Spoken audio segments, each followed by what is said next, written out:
في مدح الشعر لقمت بالمعنى وقام ينصهر قفي على النار من زين الجزر يعتلي رؤوس العوالي ويصل الغمام من فخر ينقاد للجازل ويحط الرحى والمدايح بصمة ابداع ما فيها ملام والقصيد اللي ينومس عريبين السلال باسم قوم صيتهم ينعرف شرق وشام ذكرهم بين القواميس يضرب بامذا ذكرهم بين القواميس يضرب بامذا الحرقي اسمه والفعل ما فيها كلام انشد التاريخ والعلماء في ذا المجال وانشد المصري تخبر على احفاد الامام من حرق صبيان شبوان لا شب القتال من حرق صبيان شبوان لا شب القتال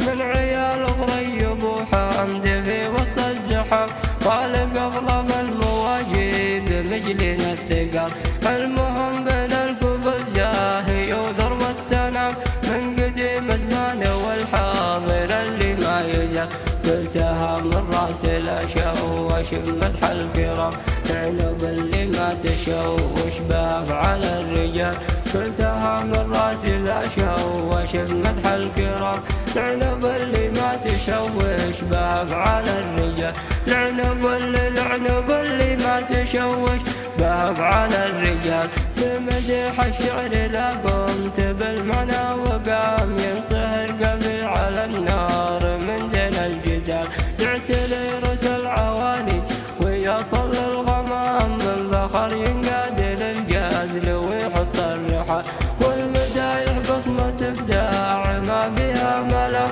والقصيد اللي ينومس عريبين السلال باسم قوم صيتهم ينعرف شرق وشام ذكرهم بين القواميس يضرب به مثال ذكرهم بين القواميس يضرب به مثال.